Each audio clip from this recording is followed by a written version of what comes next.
Okay, I'm guilty of being juvenile at times. Yes, we know. You've dropped your pants. Well, it's all part of my journey, my life journey. I still remember when me and Kate Lambrook were driving away from Nova, and you were walking along and you just dropped your pants and just had your bum hanging out, but you just kept walking normally. Kate's Glennie, Glennie. That's always good. Man, that was funny. Yeah, the pressed ham is probably the best. I've seen a few pressed hams on Geelong Road. You know what a pressed ham is, don't you? Yeah. So when you put your bum against the window, it's like a brown eye. Yeah. Brown eye's different. That's different. Because you're exposed. Well, without getting too... Yeah, you're exposed. But when you put that bum cheeks against the window, have you done the press... You wouldn't have done a pressed ham for years, though. No, because one, it's not safe because you've got to get out of your seatbelt, and two, it's not good for your back because you're sort of scrunched over. That's in your 18, 19, 20. Yeah. That's that world. So anyway, something happened the other day and a juvenile joke occurred to me. Oh, yeah. So what I would like to do is, how we play What Joke Did Dave Make when you're on old episodes of Specs and Specs, I give you the setup. Let's play a game called What Joke Did I Think About Making But I Didn't Make. All right. Okay, this is what came to mind. So the priest bent over in front of the nun. And I thought to myself... Well, yeah. While you're down there, that kind of one? Yes. Yeah, exactly. Yeah. Well, it's not as clever as that. Because everything's shut at the moment. So a lot of stuff's shut. Yeah, January. We got home late, didn't know what to have for dinner. Selena goes, let's just have drive-through. So we could get drive-through. Now, McDonald's was too far away. Hungry Jack's is fairly close. So we did the order. And then everybody was being sent around the back, when they send you around the... Oh, you got to sit in the thing and wait? Yeah. I hate that. Because you normally pay at first window, move to second window, burgers ready, go. Collect, go. Yeah. But they must have had many staff on. And there was a whole lot of people in the car park just waiting like us. So, sitting there, having a chat with Selena, guy comes out, and I hadn't heard this term before, put his head in the window and said, have you got an angry whopper? An angry whopper? Well, there you go. An angry whopper. Now, I've heard of whopper, but I haven't... an angry whopper? I haven't heard of an angry whopper. Obviously, they're having a special on whoppers, and I looked it up later on. There is a thing called an angry whopper. It just looks like a normal burger to me. What's an angry whopper? Well, it's a burger. Oh, okay. But I don't know. I mean, we could look it up. Have you got an angry whopper? And okay, now what joke were you going to say? Hang on, I'll try and guess. The guy sticks his head in the window and says, have you got an angry whopper? You go, no, it's pretty happy at the moment, mate. Not far off it, yeah. Yeah. I went with, I had one this morning, but give me a couple of minutes, I might be able to help you. I don't know, does this look angry to you? Yeah, that's a good one. I'm getting a bit old, mate. It's pretty calm these days. It's not that angry. Yeah, it's more friendly than angry. You probably got an angry whopper, mate. But as I made that joke... You didn't actually say it? No. You're with your partner. Later on that day... look, I admit these are two dick jokes in a row. Yeah. Okay? I admit it. All right? Yeah. Kill me. No, Take me to court. Fair enough. Put me in jail. Yeah. We have a concrete tortoise. Is it turtle or tortoise in the backyard? It could be either. It's a little one, a small one. Don't know. Anyway, his head poked out. Oh, yeah. And his head broke off. Oh, no. So now we've got a tortoise or turtle without a head. Mm. So Oh, no. Oh, no. I said to Selena, I've had a little bit of work done, and I positioned it magically to make it look like my penis had a tortoise's head on it. Wow. And I got to say, it was pretty funny. Oh, it's pretty. Did she laugh? She laughed. She thought it was really funny. That's funny. Yeah. There you go. But, I'm getting on in years. I really shouldn't be doing that. So I am guilty of two dick jokes. I thought you were going to do the little head joke, Have you got give me a little head? A little head, yeah. That's not bad either. That's not bad either. Yeah. Oh, so, God. when you're thinking jokes. Quick, Sam, save us. Yeah, please. Here's the music. Please. Quick.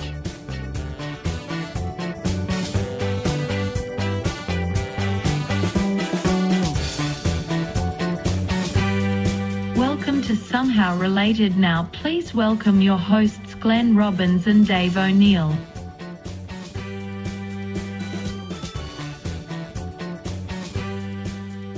Anyway, welcome to the podcast. We're back in the shed. We're recording this in January, and I'll be in Perth on the weekend for the Fringe Festival, so come and see me. Oh, fantastic. Been meeting a lot of Somehow Related fans around the country. And, You have. You told me yesterday. Heaps. This podcast is huge.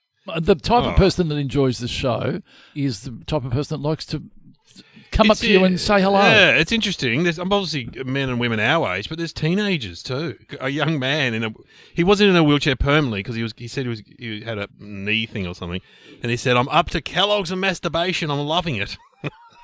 And his mum said, "He loves your podcast. He loves it." I can't remember his name, but anyway, hello. I've met him in Wyong. Yeah, anyway. Lovely young man. So good on you. I hope you've got past that episode, young man. Hope you're enjoying the Kellogg's and whatever else you've learnt from the... But we're great role models for you. Yeah. I have to say, not a lot in between. We've got a lot of teenagers and a lot of people our age, and I never see like influencers coming up to me, like 20-year-olds with, straight hair and big eyelashes saying, "Love your podcast." Never get near that. Well, anyway, maybe in Perth, there's a lot of those sort of people, I assume. Good-looking people. Come and say hello. I'll be there this weekend at Oasis Comedy Club. What show are you doing? It's a new stand-up show called Good One. So this is brand new, and you're taking it to the Melbourne Comedy Festival? Yeah, eventually, yes. Yeah, and Brisbane and Adelaide. Have you done it before? I've been doing bits of it, yeah, absolutely. But this is the first time I'll do it all together. That could be a bit of a worry. Any props? No, not this year. You're good with props. I like a prop, but maybe we'll work one in. You know what I mean? Yeah. It's normally good to have one prop that you can just carry in your pocket. You don't want to use... My tortoise thing would fit in your pocket. You could easily... True. Get that out. Anyway, we're in the shed again. In the shed again. I hope it sounds all right.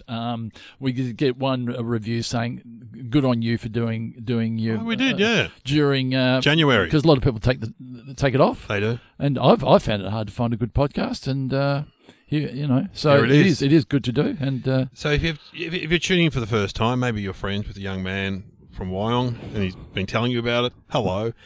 All we do is we get two topics, going to work out how they're related, and our friend Sam gives them to us. So should we get the topics, Glenn? Yeah, well, look, great at dinner parties. The only problem is, once they're done, I forget what they are. I know. But no, you're much better than me. I know, but I forget that we've done stuff, certain ones. No, so I know we repeat stories. Yeah, and I know, and that's a given for our normal age and the way we are. We're not experts, just maybe...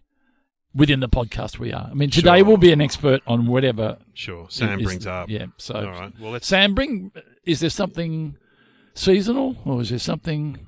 Probably not. No. Let's see what she's got. What have you got for us, Sam? Shampoo and Rice. Shampoo and rice. I love rice. I love rice too. Rice is nice. That's what they say. Twice as nice when violin plays. Remember that song? Rice is nice. It's from the 60s, I think. That's what they say. Anyway, I only remember rice riso. Oh, yes. God, we used to have that when we were kids. God, we're going back now. So now, again, we are talking to the older member of the audience.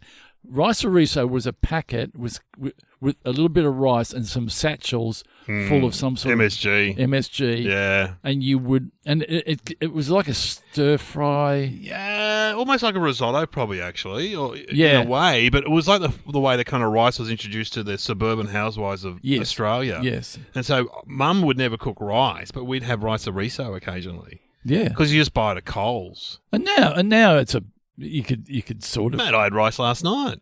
I have oats and rice every day. Oats, not together.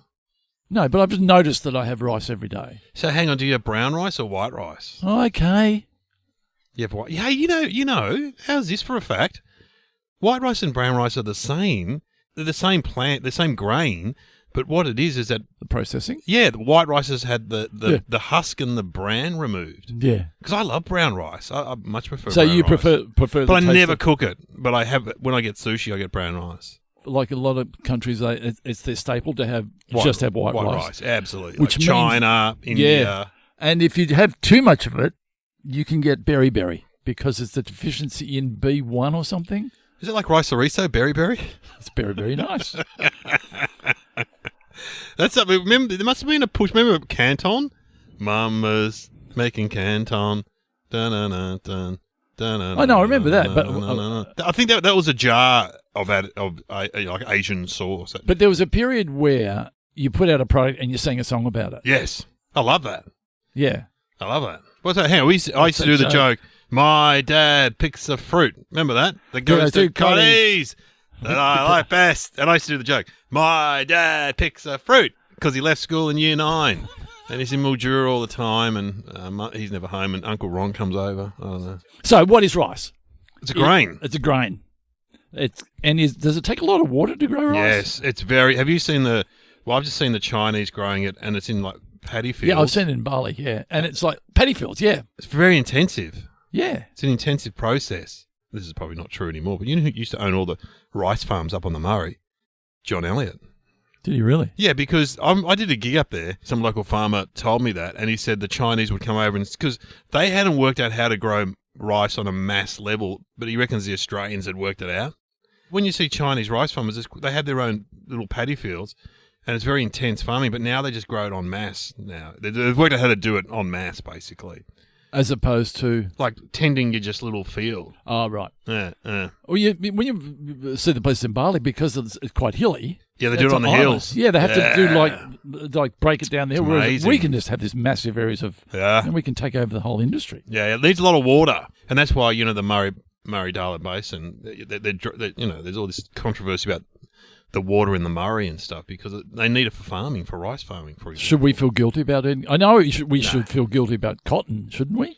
Doesn't cotton take a lot of water? Cotton's further up, I think, towards more New South Wales, I believe. But I only know that because Nick Capper, who's been on this podcast, his dad was a cotton farmer, and he's from up Moree, which is near the Queensland border. Kind of. Anyway, I don't want to feel guilty about eating rice. No, rice is fine. So when you go to the supermarket, do you buy a packet of rice and go home and put it in your steamer? No, I don't have a steamer. I have basmati rice. And do you do it in the packet for 40 seconds or something? No. Or is that bad? Well, no, I don't know. Are you talking about a microwave? Well, you said that with a subtext. Look, I didn't grow up with rice, and you probably didn't grow up with rice either. No, very true. When I lived in a shared house in the 80s, a guy called Al Novoloso moved in. He was Filipino. And I saw him the other day. He's a great guy, and he taught us how to cook rice. How do you do it? Because we were all just... when I was in the share house, I used to boil it. Well, that's what you do. He taught us the method where you would just put the rice in a frying pan or a saucepan and then put boiling water on the top of it about half a thumb above the rice. The amount of rice, yeah. And then you just boil it until it goes dry. But to be fair... Until it absorbs the water. To be fair, we were distracted and Al would often burn the saucepan and he would just throw it out the window into the backyard. And so when we left the house, there were about 10... But he grew up in a culture, Filipino, where they ate rice with every meal, right? And so he would say, "What's for dinner?" I said, "We're having burger and chips." He goes, "I'll put some rice on." I'm like, "Mate, we don't need rice." He goes, "No, let's have some rice. Spaghetti bolognese, I'll put some rice on." So he would have rice with every meal. But then we started having rice a lot because of him, and that's how I learned how to cook rice from Al. And when I saw him, I told him. Well, I'm at the guilty end of the pool because I do go to the supermarket, and that's probably not good for the environment, but there's packets now. And I don't know what they're called. And they've got different flavours in them. And you've got a chili one, you've got a lemon one, you've got a coconut one. A lemon one? No, coconut. So that's what I use. But I do feel guilty about using the little 40-second cups. It's like a 2-minute noodle meal. But if you're at home, I mean, it is a bit of a... The other day, I had a little bit of a salad left over. I had some tuna, and just threw in a 40-second rice. Look, I wouldn't have people around for it. But, No, if you're by yourself or a student, that sounds like pensioner or student meals to me. What is your favourite? Fried rice. Love fried rice. I love fried rice. In fact, when we were growing up, that's the only time we'd have rice, really, was when you go to the Chinese takeaway and get fried rice. And their fried rice, still to this day, always tastes better than the fried rice I make at home. And you know why? Why? They refrigerate their rice overnight. They dry it out. Was that the trick? Apparently. Remember Sam Pang told us on this very podcast, he used to have fried rice for breakfast. He did. We should have got him on. Let's ring him. He loves talking about fried we rice. can't ring him again. We rang him about dim sims, which was possibly culturally inappropriate. We can't ring him about rice. He loves a dim sim. I had one with him just the other day. He loves the dim sim. Just while we're on that, the dim sims were served like this. Dim sim, steamed, cut in half, put on the frying pan. Oh, yeah, They were barbecued. Anyway. Fried rice. Fried rice. Yeah, we talked about it before. What was so special about special fried rice. I know. And who orders normal fried rice anymore? Yeah, What yeah. What would you get? I think special fried rice has more meat and prawns. That and stuff. you think you go where you go in top end of the pool, the classy end of the pool, because they would have prawns in there sometimes. Yeah. Bacon. Yes. Chinese sausage. Yep. Oh, I don't know. Big deal. As opposed to your normal fried rice, there's a bit of carrot and something else wandering around, wasn't it? Love it. Oh, there's carrot. There's onion, maybe mushroom, maybe. I don't know. My favourite. I remember. What's your favourite rice? Well, let's just go back one step from me. We used to do a show called "Now I'll Have to Kill You." Yeah, we did. And we talked about on that show. We talked about our death row meal. Oh yes. Did we not? Oh, you said Selena's chicken risotto. I said Selena's chicken risotto, and everyone burst out laughing. Because as we pointed out, you're on death row. She's left you for Mario. We thought maybe or some Italian guy. But so, I couldn't work out. Everyone else was saying their death row meal, and I'm going, "What's so funny about risotto?" But everyone else was allowed to. No one laughed at. I said chicken schnitzel and coleslaw and chips. Yeah. Well, I've come back around to that. That's a good one. Yeah, but no, if you like her risotto, risotto, it's superb. No, my dad. No, I don't like it. As my dad said at my brother's wedding, soggy rice. We were in Switzerland when Glenn, my twin brother, got married. You're getting the wrong person to make it. Then you got well, they were Swiss Italians. They should be. Yeah, well, go on. What? Yeah, I don't know, soggy rice. But you know what? You got to get a good risotto. Yeah, I don't know. Even though last night, you know what? This is how I cook rice. I make a pilaf. I think it's called a pilaf. I fry up some onion. Beg your pardon? I fry up some onion, right? Yeah. And then add a bit of butter, then put the rice in, and then tip the hot water in, and some chicken stock. And it's like, that's sort of like a risotto in a way. Because when you have growing boys, as you do, yep, you need to have something on the Those side carbs that fill them up, whether it's pasta or it's rice or something, potato. Because otherwise, if you just go with the other stuff, they'll just be banging at the cupboard door. They can't eat what we eat. No. Yeah, like last night we had chicken and salad. They want something else. Well, chicken and salad's not enough. Not enough for the kids. No, I totally agree. So, what else do we know about sushi? Sushi rice? That's different. You know rice. what I had? I had some sushi the other day. I love sushi. And we've talked about this before, but I think they're going too far. It was sushi. Yeah. Caesar salad. So it was a Caesar salad in a sushi. Yeah. Is that the law of food? You can't mix your cultures. My favourite is when you get like a fried calamari in a sushi roll. As one of my friends said, "Do you reckon they're having this in Japan?" I said, "They're not having this in Japan. They're not. Love a bit of rice. Bring it on." Didn't we talk about on this very podcast? Hungry now. That they used sticky rice to fix the Great Wall of China. Oh, we did do sticky rice. You're right. Because we rang up Alex. Have we done rice before? We've done rice. We haven't done. We've done sticky rice. We've done sticky rice. Yeah, but they used. I think so. If you use sticky rice, one of the oldest structures in the world. Wow.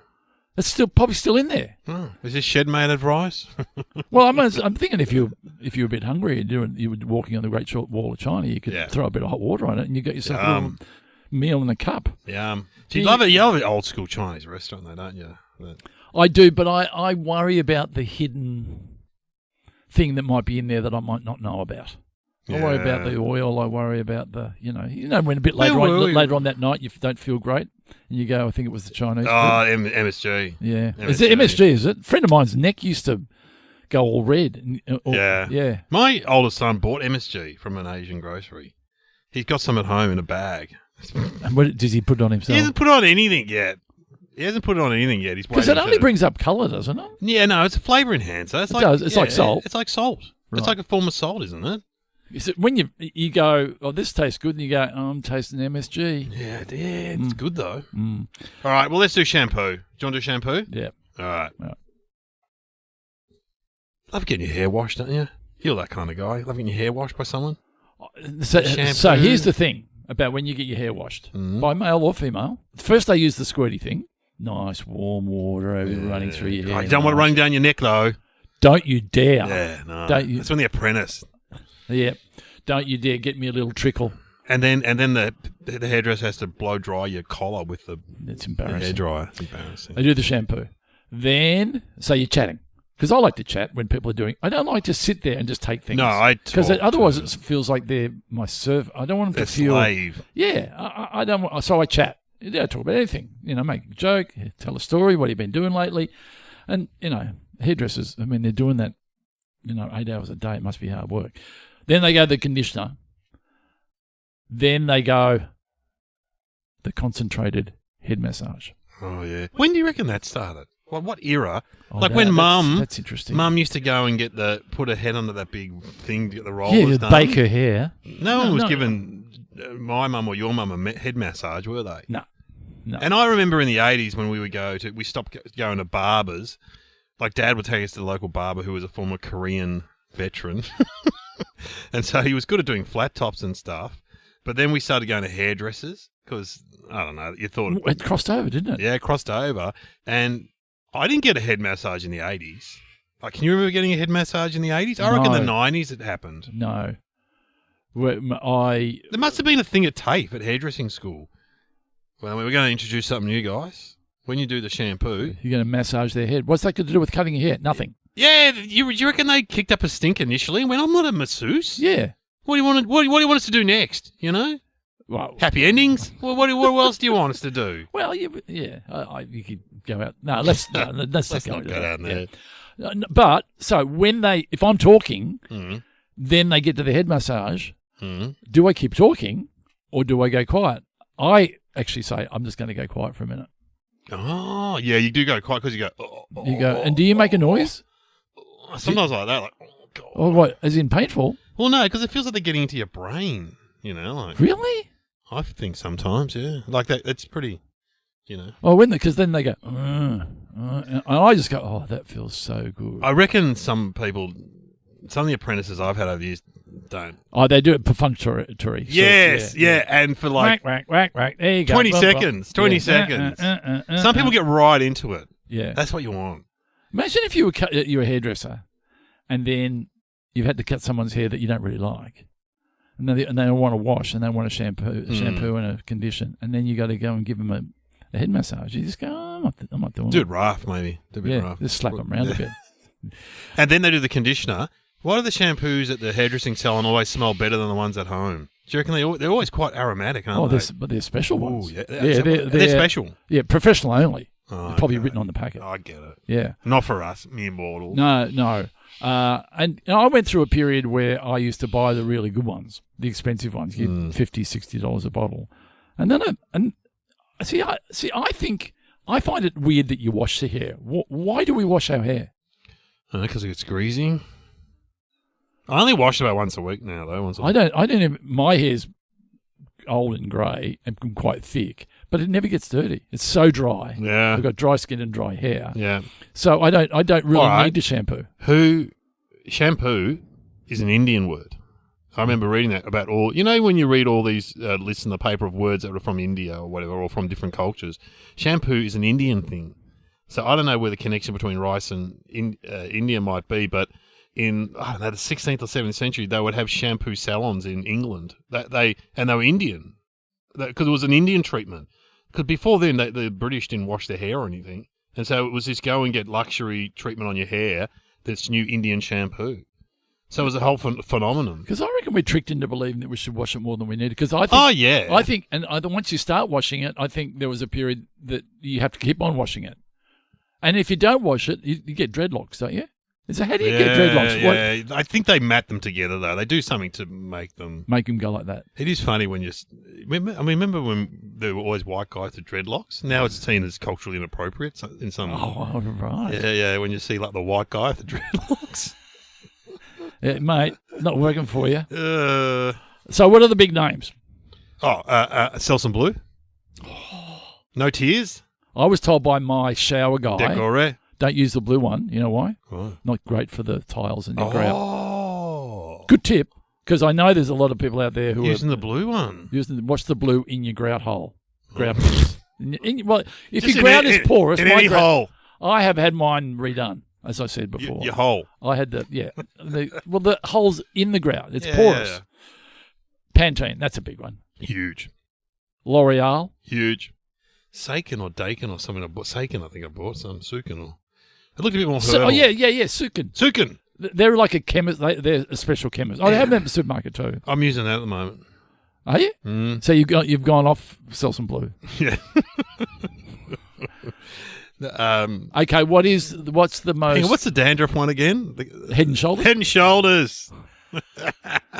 I love the way that it's suggesting shoulders are like a factor in there. How can we say get people to buy this without them feeling bad about Their it? dandruff. Where do you find your dandruff? Head and Shoulders.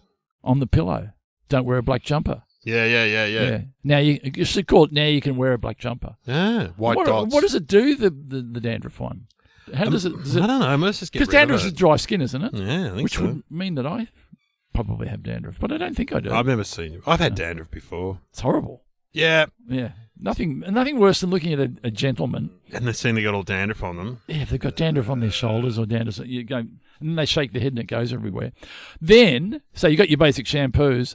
Then they got into the thing where they decided that you can add fruit to it, like coconut. Yeah, I used to have a marshmallow one. Marshmallow Oh, one? it was the best. That would have been for the kids. The best smell. It probably was. What else? There's coconut. There's one with watermelon. Yeah, watermelon. I'm not. No. What is shampoo? Is it like, It's like a soap. It's just. I know that the good ones apparently have silicone in them, which coats the hair. Really? Which I think is stupid. What's conditioner then? I mean, is that a scam? Do you reckon? Or Well, I remember there was a period where they had conditioner. Because to me, it's a fight. One is cleaning the hair, the other one's putting something into the hair. But there was one which had shampoo and conditioner in the same bottle. Remember that? yes. How is that working? I don't know. It's weird. And when you put your conditioner in, do you take a moment to let? You should. What do you do in that period? Do you stand there? I don't know. I think about my grat hole. I look at the grat holes. I assess the grat holes. Because I have full treatment in the shower. I have. God. I have a moisturiser. What? You're making a noise. Nah. So you got good skin, better than me. No, not a moisturiser. A cleanser on my face. Oh. And then a bit of a scourer on my face. Get rid of the dry skin. You're not interested, I can tell. And then I go to my shampoo, wash my hair, and then then I go conditioner. And so while I'm getting to the point, while I'm waiting for my conditioner to do its work, I grab the bar of soap and I do the other parts. I do the full service. Oh, okay. So it gives me something to do. Do you face the shower, Rose, or do you have your back away from the shower? Do you face it? I think I face it too. Because it depends where your shower rose is. If the door's straight in front of you, if the door's there and your shower rose is on the other wall, you'll look out. Yeah, But sometimes the shower rose is on the side. It's good when you go to a hotel and they have a good shower. Like have a good, decent shower. Well, the big heads. I mean, they went off for what? Because of the amount of water they use. Because in our place we have water efficient roses. And they're not that good. Oh, you ever had a shower in England? The worst. Why is it? The worst. They have one that comes off the tap that's got a hose on it where you can move it around. Oh, I know. The amount of hotels I've checked into in England and gone, I get into my room before the show and have a nice shower. No shower. Just a bath. Just a bath. Just a bath, mate. Get in the bath there, love. I don't want to. I don't want to sit around in my own. I mean, and your filth there. Well, I think we've done shampoo. Have we? Yeah, we've done heaps on shampoo. What thinking music can we have? Oh, I mentioned it before. Decorate. And then, have you seen that ad? One woman does something quite inappropriate. Oh, yes. It was back in the day. I reckon it's back in the 80s. 80s? Yeah, 80s, I reckon. Where she does something with the bottle, which is, let's be honest, a bit rude. It's shaped in an inappropriate manner. Like, yeah. Well, here's the problem I have, just before we go to the thinking music. I have to wear glasses. Yeah. And this annoys me, if you buy the one brand of shampoo and conditioner, they write the font size. This is real old man stuff. The font size of the word shampoo and of conditioner. So what I'm saying is, you're in the shower, you don't know which one's which. Ah, yes, yeah. You should be able to work out the shapes, though. Can't you see the shape of the S and the C? No. Well, sometimes you can't. Here's a bottle here. Look. What? Okay, I will hold this up What do you, just from its shape, what do you think it is? I know what it is. What is it? Conditioner. No, look, here's the reveal. It's shampoo. That is quite small letters, though, isn't it? See how small that is? That I is mean, I small. can I know read what you that mean. with a bit of light on it. So I just think all the same colour. So, You need a big S and a big C. yeah.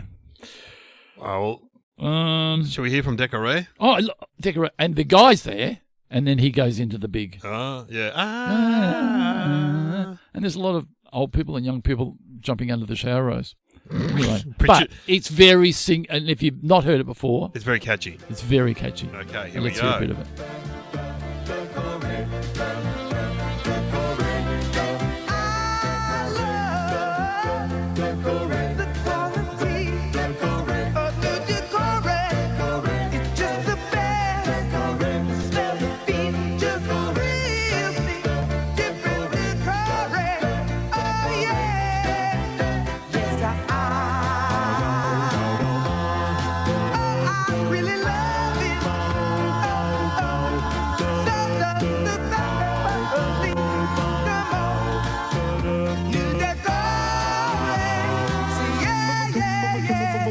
The new quality Decoré. Loved it. Loved it. Okay, I'm going to have a guess. Rice and shampoo. I think... Oh, has it got something to do with... It's got something to do with India, I reckon, because of shampoo is an Indian word. And rice... Did they... I don't know if they invented rice. Were they first to cultivate rice? Or was it Chinese? It was. I would say... I say rice came out of the same village as shampoo came out of. Nailed it. You're looking I reckon there's a town you can go to in India where they go home of rice and shampoo. Like, well, that's So it pretty just impressive. happens to be so it's a geography thing. It's nothing. Yeah, they got like a shampoo museum and a rice museum. Impressive. I reckon I've got this. Go on. I'll bet you. Go on. They discovered that the water used from creating rice was suitable for washing your hair. If you're right, you can choose anything from the bottom shelf of the shed. Nothing from the top shelf. That's for someone special. I love that joke. All right, what is the answer, Sam? Early shampoos used in Indonesia were made from the husk and straw of rice.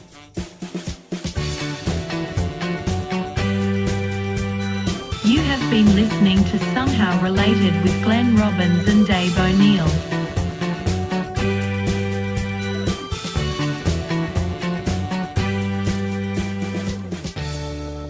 Oh, well, you're sort of close.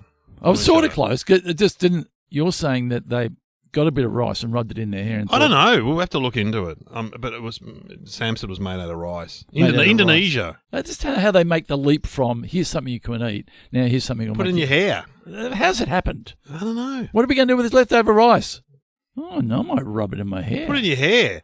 Probably see, you think in those countries, there wouldn't be much leftover rice. Everyone's probably hungry. They're all probably eating. Anyway, I'm interested. You referred to a joke a minute ago What about joke? pick from the top shelf. Oh, I love that. I can't remember the joke. Is that where the guy goes and has sex with a girl who has a lot of toys? Yeah. She's got toys every... Yeah, it's an old joke. So the guy goes to the girl's house and she's got all the teddy bears on different shelves, and so they make love and she goes, "Yeah, that was pretty good. You can pick a toy, but nothing from the top shelf. That's for someone special." Love that joke. That's a great joke. All right.